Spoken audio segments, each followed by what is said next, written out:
Le jour de notre 8e anniversaire, j'ai trouvé 5 préservatifs dans la voiture de mon mari. Je suis devenue folle et je suis passée à l'action. Cela a provoqué l'hospitalisation immédiate de mon mari, tandis que sa maîtresse a dû vendre sa maison pour s'enfuir. Quand j'ai ouvert la portière du SUV de mon mari, ce qui a immédiatement frappé mon regard, ce sont 5 préservatifs d'une marque inconnue que mon mari n'avait jamais utilisés auparavant. J'ai eu l'impression que mon cœur s'arrêtait de battre. Mais cela ne s'est pas arrêté là. Sur la banquette arrière, un préservatif usagé, son odeur nauséabonde répandue sur le sol. C'est à ce moment-là que j'ai découvert que 8 ans de mariage n'avaient été que mensonges. Une action que j'ai entreprise après cela a envoyé mon mari directement à l'hôpital, tandis que sa maîtresse a dû vendre sa maison pour s'enfuir. Avant que je ne vous raconte toute la série d'actions que j'ai menées, appuyez sur le bouton j'aime et abonnez-vous à la chaîne pour commencer à écouter dès maintenant.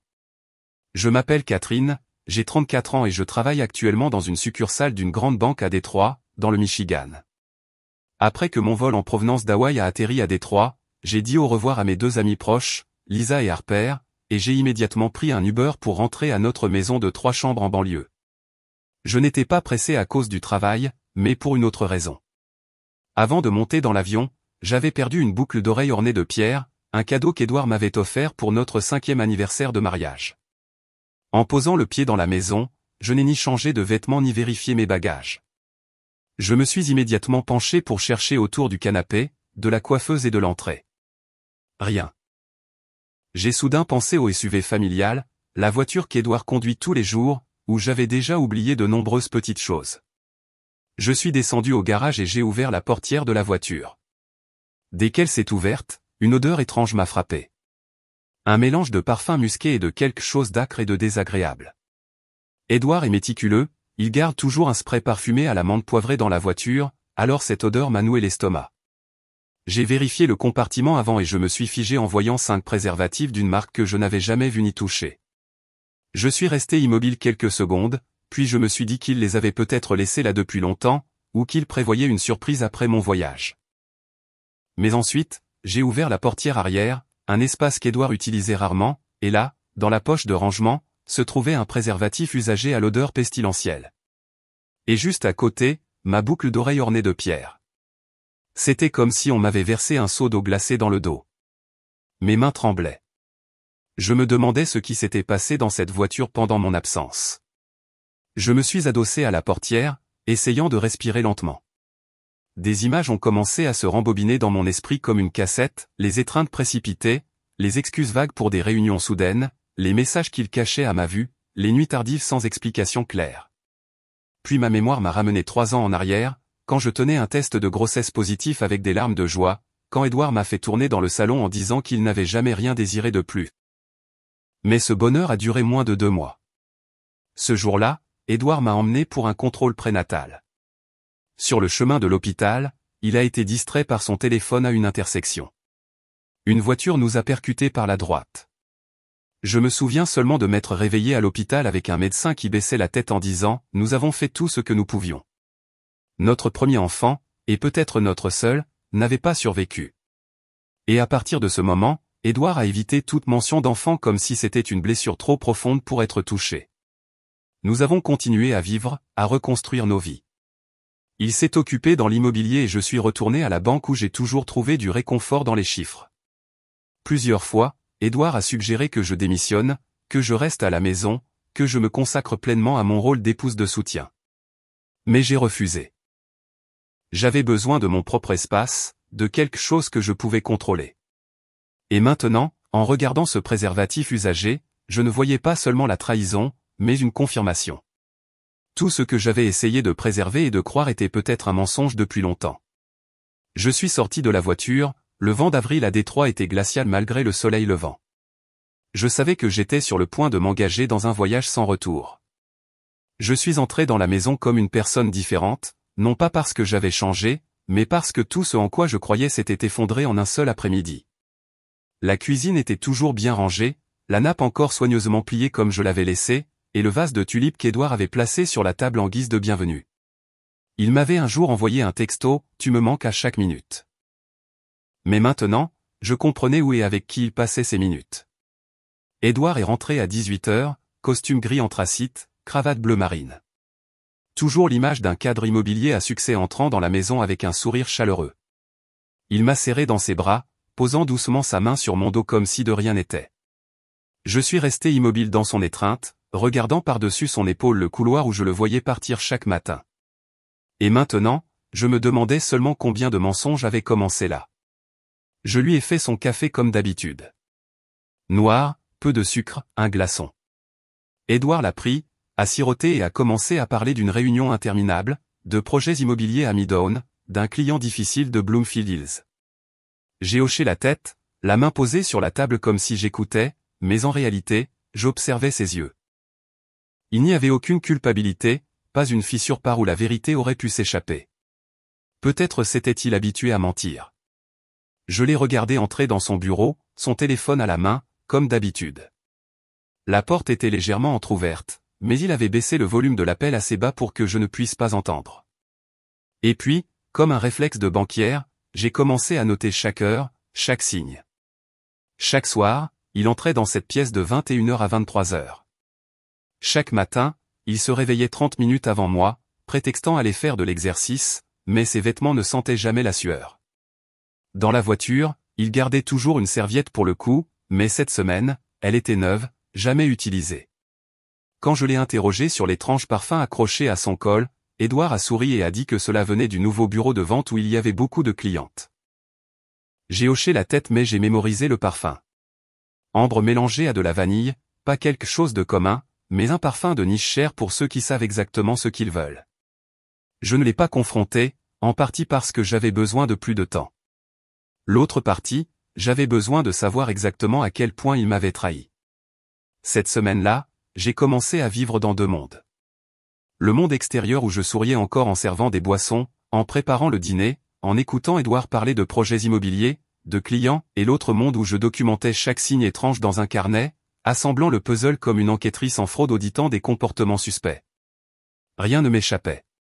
Et quand je sortais de cette pièce chaque soir, je savais que ce mariage n'était plus un foyer. C'était devenu une scène de crime, et j'étais la seule encore assez sobre pour recueillir les preuves. Je ne pouvais pas faire ça seul, en partie parce que j'avais besoin de preuves concrètes si je choisissais de demander le divorce.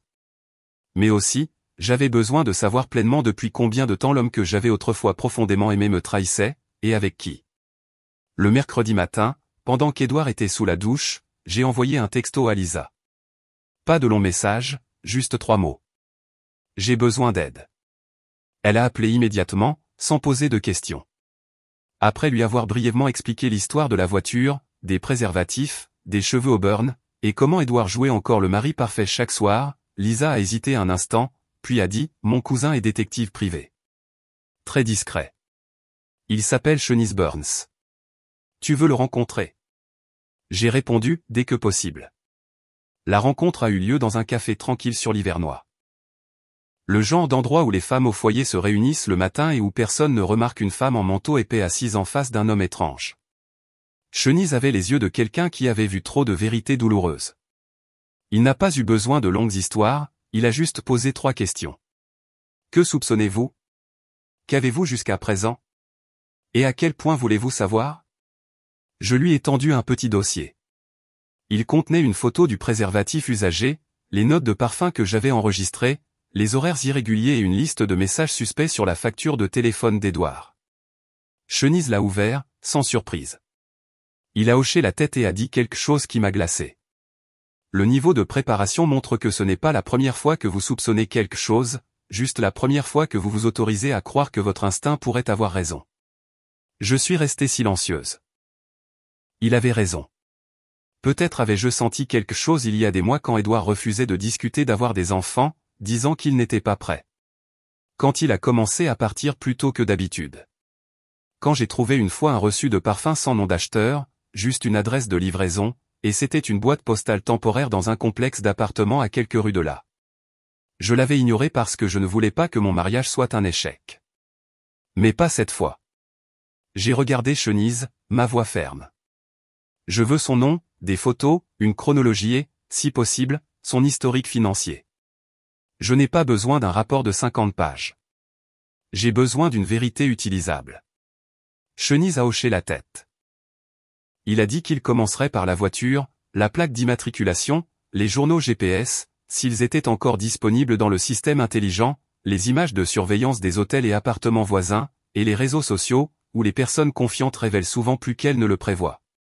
J'ai quitté le café, marchant dans le vent froid de Détroit, ne portant pas de café, seulement le sentiment d'une boule de neige qui dévalait lentement la pente. Inarrêtable maintenant. De retour à la maison, Édouard était allongé sur le canapé, regardant les actualités immobilières. Il s'est tourné vers moi et a demandé « Tu es allé à la banque ? Tout va bien ?» J'ai souri. Oui, juste pour vérifier quelques dossiers clients. Il a hoché la tête, se retournant vers l'écran. J'ai regardé sa nuque où quelques cheveux gris commençaient à apparaître. Il fut un temps où j'aimais cet homme si profondément que j'avais peur de le perdre. Maintenant, je payais pour savoir exactement quand je l'avais déjà perdu. 3 jours après la rencontre, Chenise m'a envoyé un court email. J'ai quelque chose à vous montrer. Venez au bureau à 10 h demain matin. J'ai à peine dormi cette nuit-là. Dans ma tête, tous les scénarios se déroulaient, qui elle était, comment ils avaient commencé, à quelle fréquence ils se voyaient, si je l'avais déjà vue, ou si elle n'était qu'un vague nom dans une liste de contacts. Le lendemain matin, je me suis assise dans le fauteuil en cuir en face de Chenise, le cœur battant lentement mais lourdement. Il a placé une enveloppe et une tablette devant moi. Je n'ai pas touché l'enveloppe. J'ai regardé l'écran et puis je l'ai vue. La femme sur la photo, grande, mince, cheveux au beurre ondulés, lèvres pulpeuses, grandes lunettes de soleil, se penchait vers Édouard sur le parking derrière un restaurant italien à Royal Oak. Une autre photo. Il sortait d'un hôtel-boutique, sa main sur son dos. Une autre, roulant ensemble dans mon SUV, plaque d'immatriculation clairement visible, la banquette arrière toujours avec le coussin que j'y avais autrefois placé, ressemblant maintenant à une relique déplacée. Chenise a dit qu'elle s'appelait Margaret Patterson, 29 ans, une ancienne hôtesse de l'air devenue influenceuse mode de vie et beauté avec plus de 300 000 abonnés sur Instagram. Et où vivait-elle ? Juste en face de chez moi, séparée seulement par une clôture en bois blanc. Ma poitrine s'est sentie vide, comme si tout l'air en avait été aspiré. Chaque matin, je sortais sur le porche, saluant les voisins. Je pensais vivre dans un quartier paisible, mais il s'est avéré que l'autre femme avait toujours été là, à portée de vue, dans le cadre, dans ma voiture. Chenise a incliné la tête et a ajouté, elle a déménagé ici il y a presque 2 ans. À peu près au même moment où votre mari a changé son horaire de travail. Je suis resté immobile. 2 ans. Plus de 700 jours. Pendant ce temps, j'avais prévu des dîners d'anniversaire qu'Édouard annulait pour des réunions urgentes. J'avais une fois laissé un manteau dans le jardin et l'avais retrouvé plus tard avec une étrange odeur de parfum. J'avais vu Édouard sourire d'une manière inhabituelle en quittant la maison le matin, un sourire qui ne m'était pas destiné, et j'avais tout ignoré. Harper a été la première à voir le lien. Hier, alors que nous discutions des preuves, elle a ouvert l'Instagram de Margaret, un compte auquel je n'avais jamais prêté attention, et a trouvé une story publiée il y a quelques semaines. Dans la vidéo, Margaret faisait un rapide panoramique sur un siège en cuir noir, un volant familier et un diffuseur de menthe poivrée suspendu, tous provenant clairement de mon SUV. Je n'avais jamais partagé ma voiture avec personne d'autre que mon mari. Harper a fait une pause et a zoomé sur un coin de l'image. Le logo de la marque de la voiture se reflétant dans le rétroviseur. La boucle d'oreille que j'avais perdue aurait pu tomber pendant qu'elle était assise là, insouciante, confiante, dans ma voiture, dans ma vie. J'ai fermé la tablette et remercié Chenise. Il a demandé, « Voulez-vous que je continue ?» J'ai dit, « Oui. » Je voulais les détails financiers. En tant que banquière, je savais que les mots pouvaient être effacés, mais les traces d'argent ne mentent pas. En quittant le bureau, je n'ai pas pleuré. Je n'étais pas en colère non plus. Je sentais juste un vide dans ma poitrine où la confiance avait autrefois vécu, maintenant remplacée par une vérité froide. Et j'ai commencé à comprendre que pour survivre à cette trahison, je ne pouvais pas me permettre d'être faible. Je devais être plus intelligente qu'eux, plus calme qu'eux. Et pour la première fois, j'ai commencé à penser à riposter. Cette nuit-là, après qu'Édouard se soit endormi, je me suis assise seule dans le bureau, j'ai allumé la lampe de bureau, ouvert mon ordinateur portable personnel et accédé au système bancaire avec des droits d'administration sur le compte joint que nous utilisions pour les dépenses mensuelles.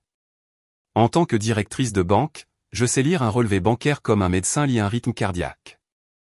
Chaque battement, chaque fluctuation dit quelque chose. Tout semblait normal au début. facture d'électricité, assurance auto, frais d'épicerie.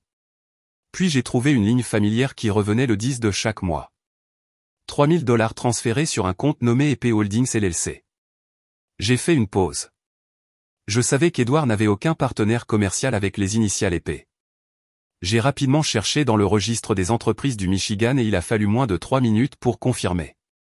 EP Holdings, LLC, est enregistré sous le nom de Margaret Patterson. Activité commerciale, médias numériques et marketing d'image personnelle. C'était comme si quelqu'un venait de me frapper le front avec un marteau. Edouard ne m'avait pas seulement trahi physiquement. Il avait utilisé l'argent de notre famille, de l'argent auquel j'avais également contribué, pour entretenir cette relation.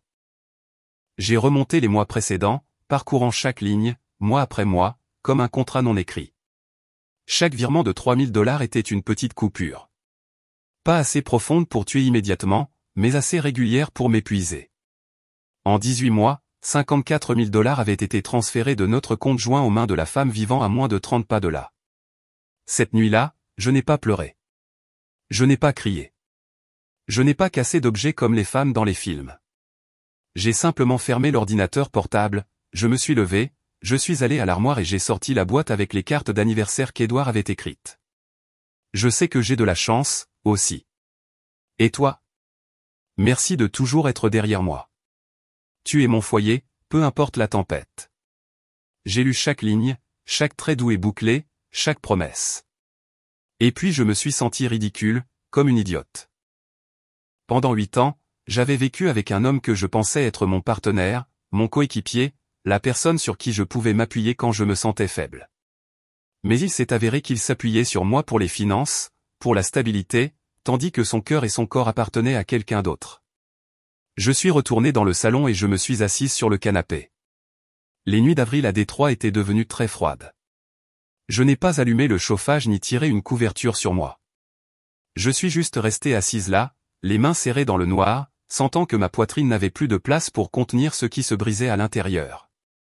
Je ne sais pas exactement combien de temps je suis restée assise. Seulement que lorsque je me suis levée pour verser un verre d'eau, l'horloge indiquait 3h17. Et j'ai réalisé une chose.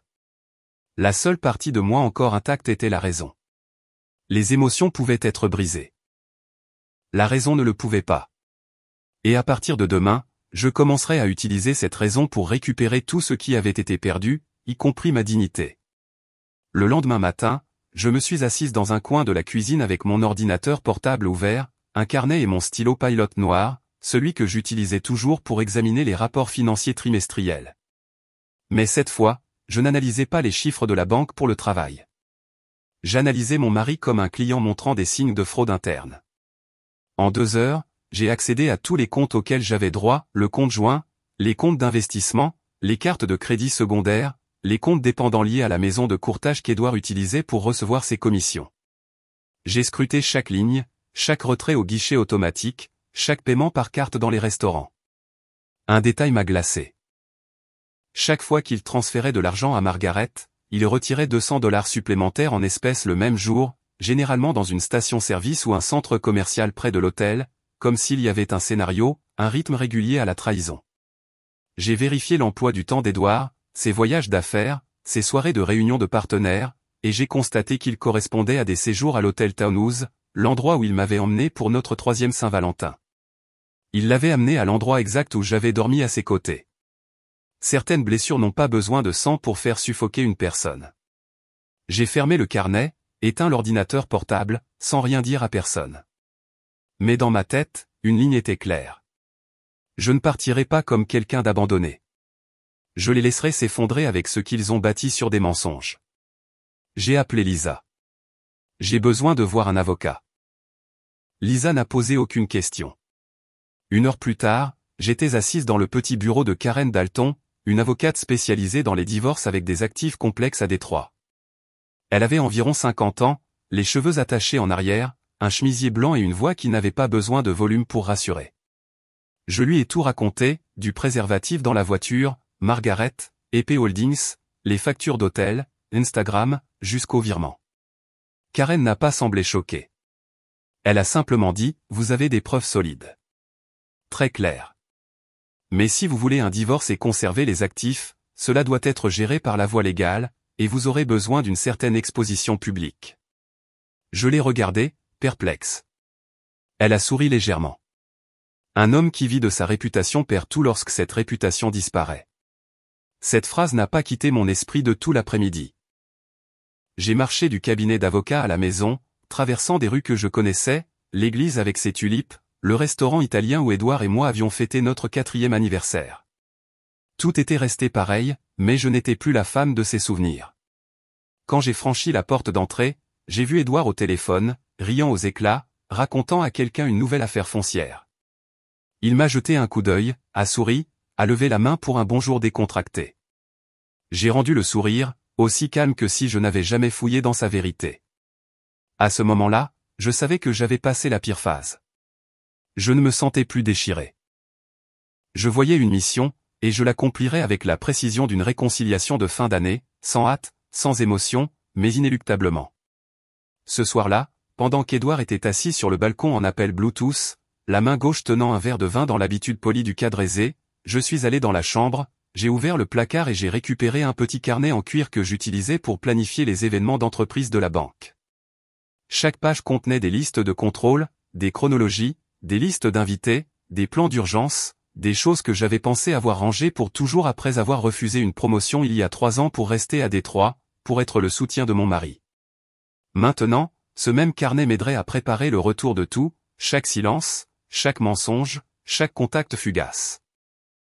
Le lendemain matin, j'ai envoyé un email à Édouard avec pour objet, proposition, dîner d'anniversaire, privé et local.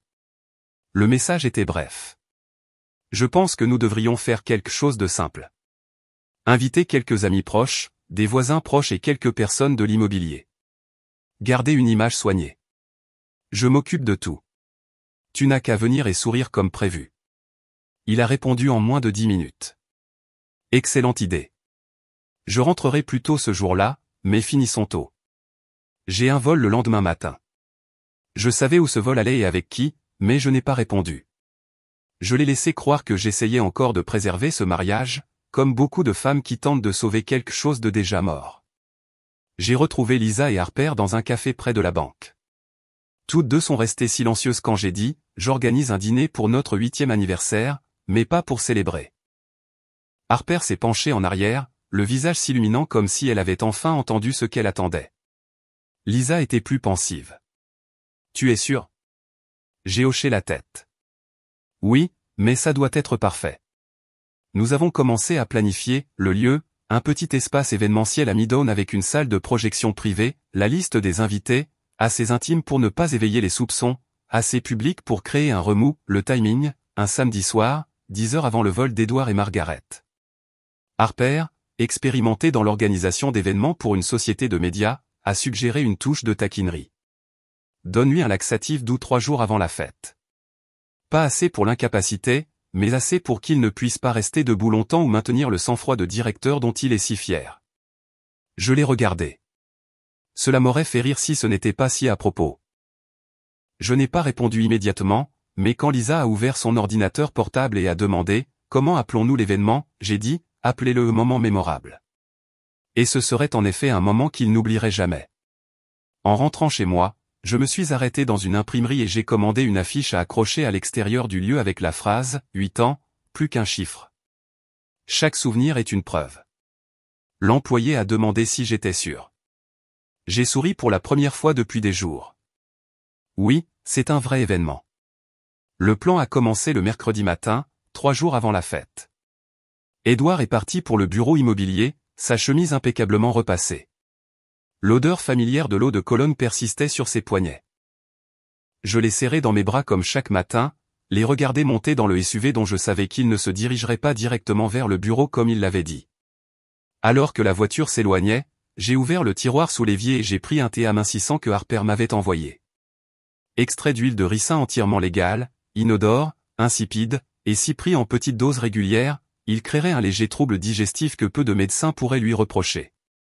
J'ai infusé un sachet et les versé dans la bouteille d'eau en verre qu'Édouard emportait au travail, en veillant soigneusement à ce qu'aucun résidu de thé ne reste.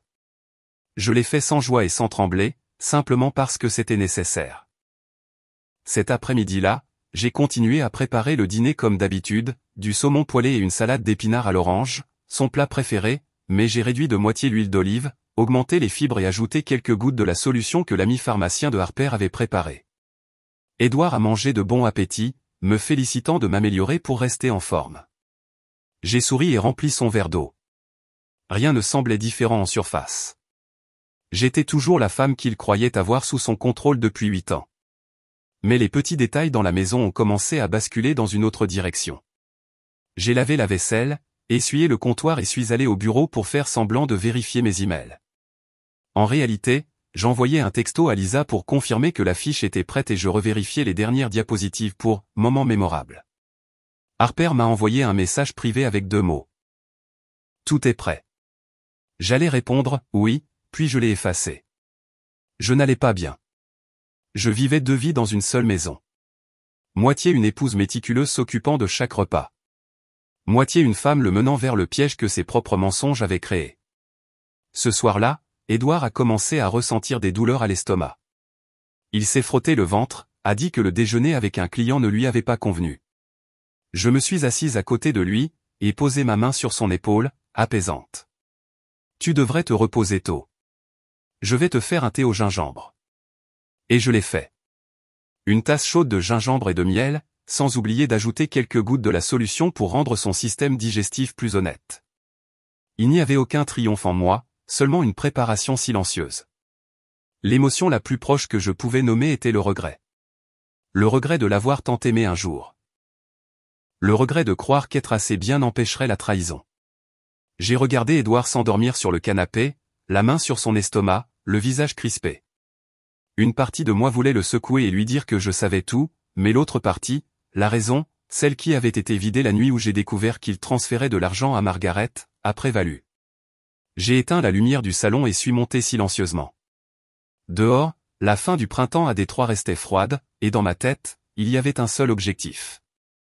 Rester calme, continuer à sourire et respecter le calendrier. J'ai choisi d'organiser la fête dans un endroit auquel Édouard ne s'attendrait jamais. Une petite salle de mariage sur Cass Avenue avec une salle de projection privée, un système de son moderne et un espace chaleureux juste pour 30 personnes. À l'avant, une paroi de verre donnait sur un jardin printanier en fleurs.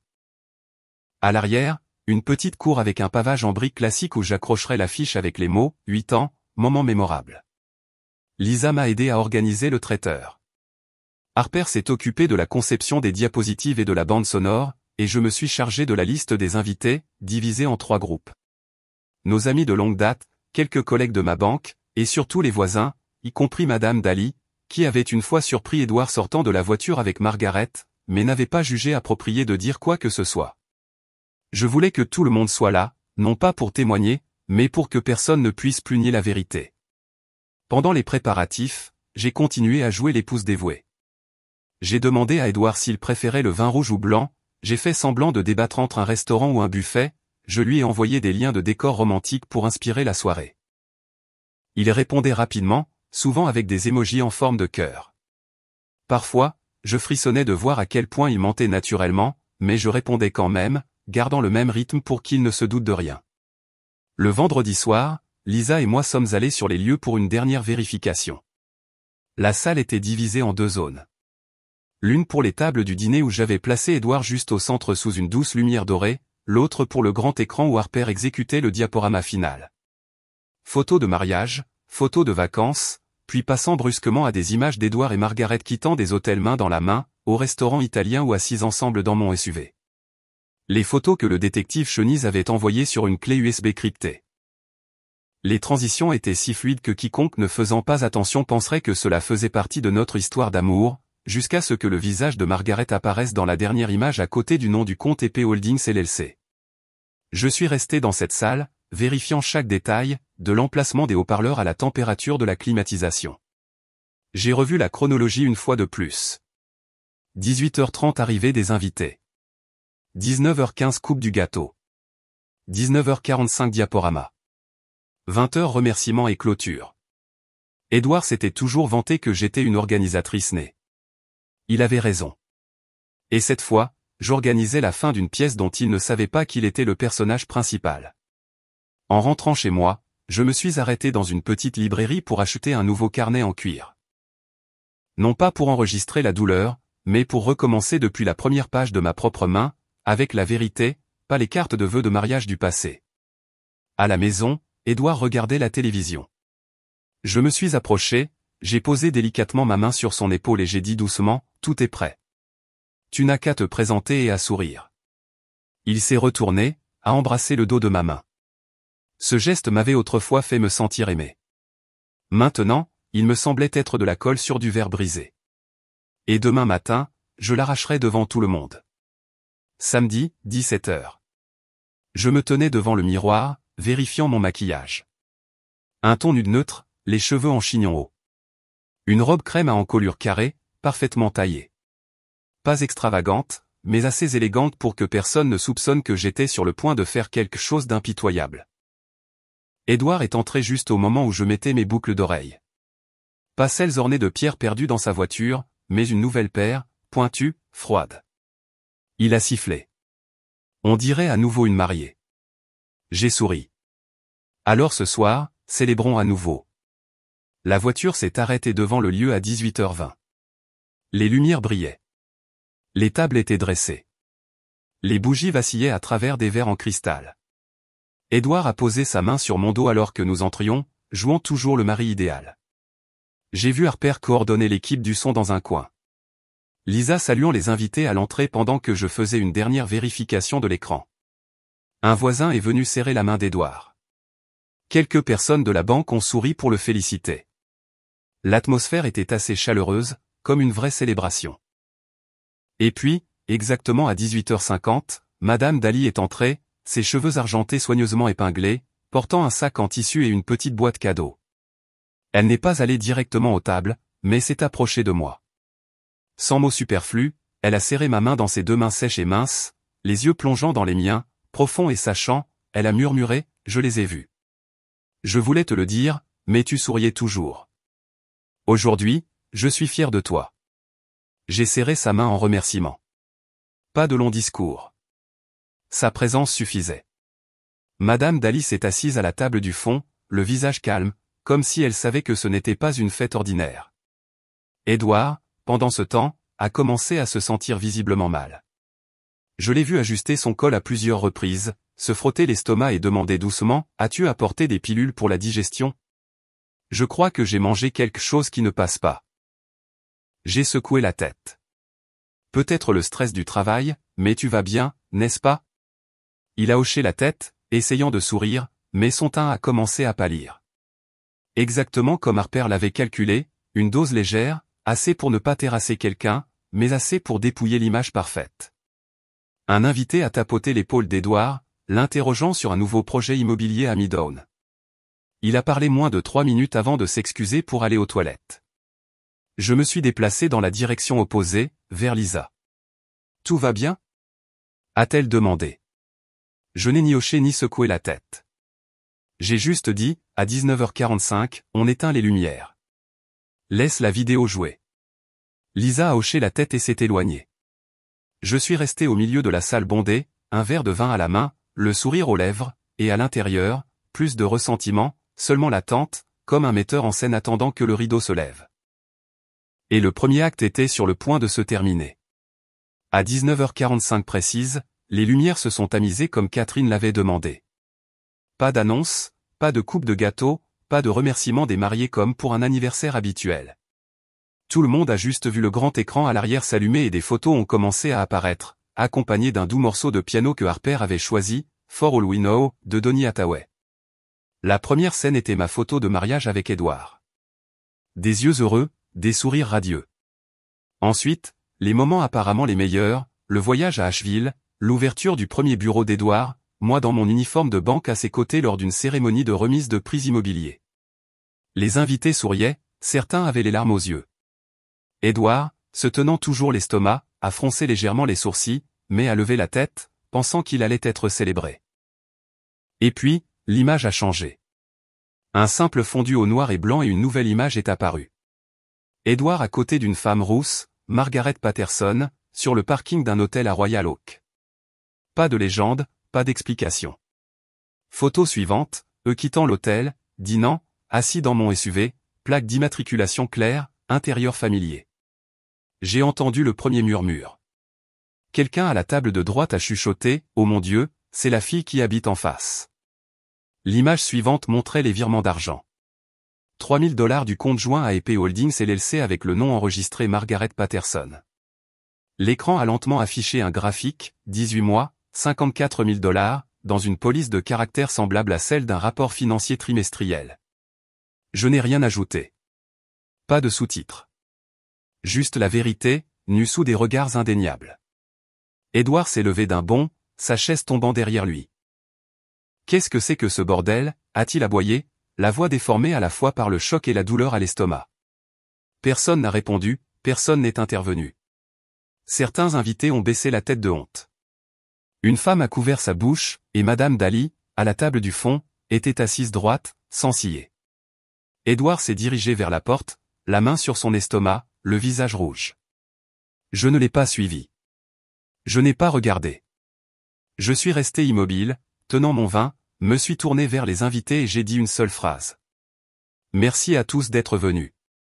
C'est la vérité avec laquelle j'ai vécu pendant 18 mois. Puis j'ai posé mon vin et je suis sorti de la pièce comme on quitte un vieil entrepôt où l'on s'était enfermé pour des choses appelées sacrifices. Personne ne m'a rappelé. Personne n'a défendu Édouard, et je savais, sans larmes, sans cris, que ce silence était le verdict le plus clair contre lui. Le lendemain matin, le ciel de Détroit était froid et gris, comme s'il était lui aussi épuisé après une longue nuit de vérité dévoilée. Je me suis réveillé tôt et j'ai fait du café comme d'habitude, sauf qu'aujourd'hui, il n'y avait pas de bruit de pas familier venant de l'étage. Édouard était resté à son bureau ou dans un hôtel. Je m'en fichais. Je n'avais plus besoin de savoir où il était, seulement qu'il n'était plus là. Lisa et Harper sont arrivées à 9 h. Elles n'ont pas dit « félicitations ». Elles ont simplement ouvert la porte avec le regard silencieux de celles qui avaient été témoins d'une véritable libération. Nous avons nettoyé ce qui restait de la fête, l'affiche, quelques cadeaux non ouverts, les fleurs encore fraîches. J'ai gardé juste un bouquet, les tulipes jaunes pâles apportées par Madame Daly. Elle avait écrit une petite note. La dignité n'a pas besoin d'être validée. Elle a juste besoin d'être vécue. Vers midi, Édouard est revenu. Il a ouvert la porte dans un costume froissé, les yeux hagards. Ce n'était plus le cadre immobilier confiant, mais un homme qui avait perdu sa scène familière et ne savait pas comment se tenir en dehors des projecteurs. Il a murmuré, « Catherine, tu m'as humilié devant tout le monde. » Je n'ai pas répondu tout de suite. J'ai tiré une chaise, j'ai placé une enveloppe devant lui. À l'intérieur se trouvaient les relevés bancaires, les transactions vers EP Holdings, les photos du détective et une copie d'un accord de séparation conditionnelle préparé par l'avocate Karen Dalton. J'ai parlé lentement et clairement. Tu n'as pas été humilié. Tu as été montré au public exactement tel que tu es. Et malheureusement, ce visage n'est pas celui d'un homme décent. Édouard a saisi l'enveloppe, son visage se vidant de sa couleur. Je n'ai pas crié, n'ai pas haussé la voix, n'ai pas demandé pourquoi. Cette question est pour ceux qui ont encore besoin d'une raison de rester. Pas moi. J'ai continué. Tu as 48 heures pour faire tes valises et partir. Je garderai tous les actifs à mon nom. Cette maison, les investissements en actions, en or et en crypto, tous documentés par mon avocate comme des contributions indépendantes avant le mariage. Si tu ne réponds pas à l'accord, je procéderai unilatéralement. Édouard a baissé la tête, réalisant peut-être pour la première fois qu'il n'avait plus de cartes à jouer. Aucun avocat ne pourrait défendre les images de la nuit dernière. Aucun partenaire ne le soutiendrait après ce scandale. Et Margaret, comme Lisa l'a mentionné, avait désactivé tous ses réseaux sociaux après que plusieurs marques aient rompu leurs liens en raison de l'affaire. Édouard ne s'est pas excusé. Je n'en attendais pas. Alors qu'il montait tranquillement faire ses valises, je me suis assise à la table de la salle à manger et j'ai versé une autre tasse de café. Amère, juste ce qu'il fallait. Silencieuse, juste assez. Et pour la première fois depuis des mois, cette maison était vraiment la mienne. Pas sur le papier, mais en esprit. Le lundi, je suis entré dans le bureau de l'avocate Karen Dalton avec une liste claire, compte à rétablir sous mon unique propriété, investissement à catégoriser avant le divorce, et preuves supplémentaires pour le dossier de séparation. Karen m'a regardé par-dessus ses lunettes et a hoché la tête. Je n'ai jamais vu quelqu'un d'aussi calme après une trahison aussi publique. J'ai répondu, parce que pour moi, ce n'est plus émotionnel. C'est de la gestion de risque. Et je ne plaisantais pas. J'ai tout géré comme si je restructurais un prêt majeur, analysant les actifs, éliminant les mauvaises dettes, préservant la valeur à long terme. Cette maison, à mon nom depuis avant le mariage, a été réévaluée. J'ai annulé toutes les cartes de crédit secondaires, retiré Édouard des comptes bancaires joints et ouvert un compte d'investissement indépendant dans une autre banque où personne ne me connaissait comme l'épouse d'Édouardine. Mon investissement en Bitcoin de 2019, autrefois rejeté par Édouard comme irrationnellement risqué, était devenu un solide coussin financier.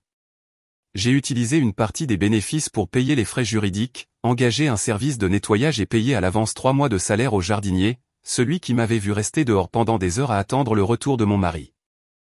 J'ai également envoyé un email au RH de la banque, refusant le congé prolongé offert après l'incident. J'ai clairement indiqué que je voulais retourner au travail à 9 h le jeudi comme prévu.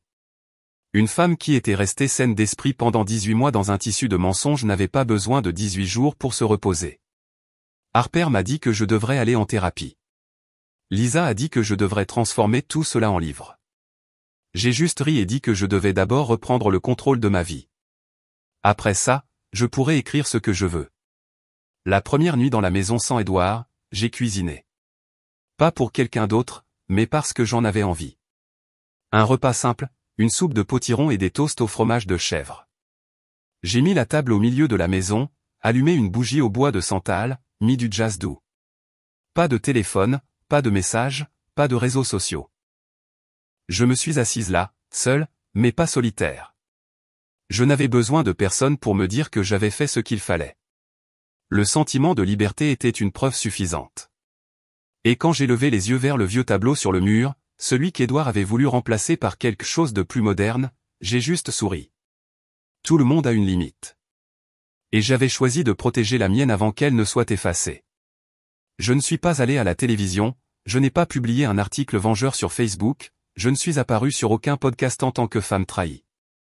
Mais un soir, en examinant les rapports de dépenses trimestrielles de la succursale, j'ai ouvert mon ordinateur portable personnel, créé un compte de blog anonyme et commencé à taper les premières lignes.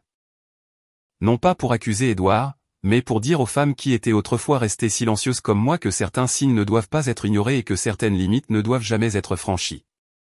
Le premier article s'intitulait « Quand la boucle d'oreille que vous avez perdue réapparaît à côté d'une vérité plus douloureuse que la perte ». J'y ai raconté la perte de la boucle d'oreille, la découverte du préservatif usagé, mais je n'ai nommé personne. Je n'en avais pas besoin. Quand les émotions sont assez fortes, on n'a pas besoin de scandale pour attirer l'attention. Je l'ai publié à 23 h, sans rien attendre. Mais en 48 heures, il a été partagé des centaines de fois, et des dizaines de mails ont inondé ma boîte de réception anonyme. Des femmes de Détroit, Chicago, même du New Hampshire ont partagé leurs propres histoires. Certaines avaient trouvé du rouge à lèvres étrange dans leur voiture. D'autres s'étaient effondrées à leur bureau devant un compte en banque vidé, et elles ne demandaient pas comment je m'étais vengé. Elles disaient simplement « merci d'avoir parlé ». Je pensais que ce n'était que moi.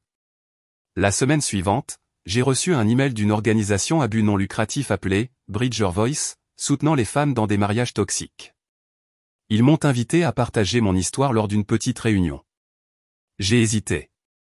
Je ne me suis jamais vu comme quelqu'un qui parle en public. Mais je me suis souvenu de moi, debout dans cette salle de banquet sous la lumière.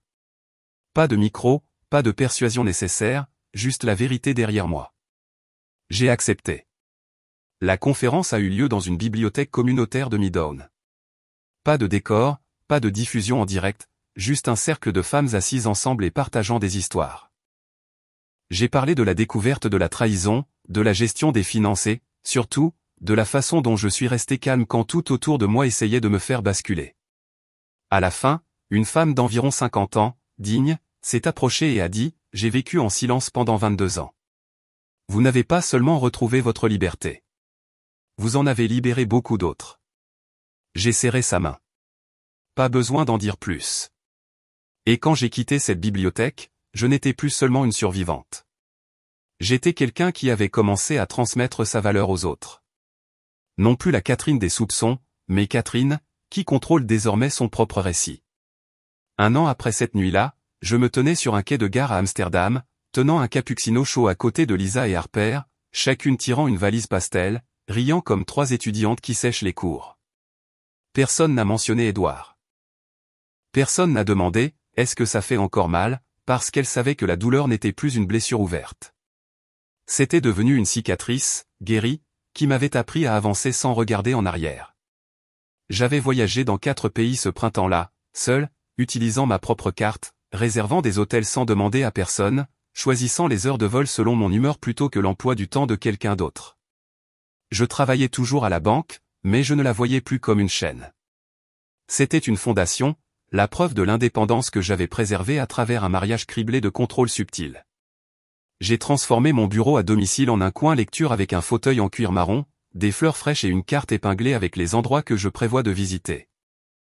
Parfois, je voyais encore le nom d'Edouard dans les journaux, à un petit séminaire immobilier à côté d'une nouvelle partenaire, son visage toujours souriant, mais l'éclat disparu.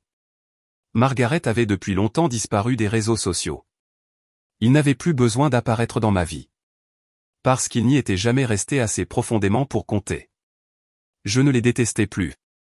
Non pas parce que j'étais indulgente, mais parce que je n'avais plus d'énergie à consacrer au ressentiment sur mon nouveau chemin.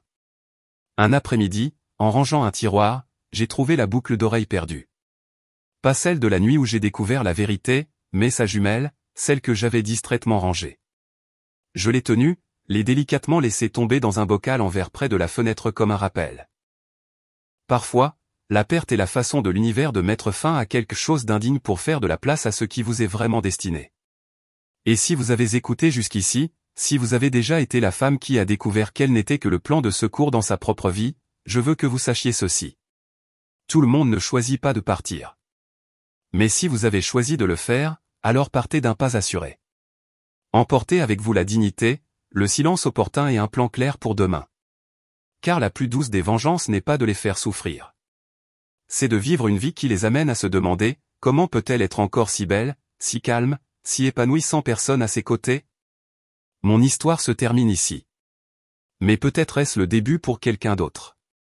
Si vous pensez que j'ai bien agi, appuyez sur j'aime, abonnez-vous à la chaîne et partagez cette vidéo avec une femme que vous aimez. Si vous avez une meilleure façon de gérer un mari infidèle, faites-le nous savoir. Et n'oubliez pas de laisser un commentaire. D'où nous regardez-vous? Merci d'être resté jusqu'à la toute dernière minute. Nous nous reverrons dans des histoires qui touchent vraiment le cœur.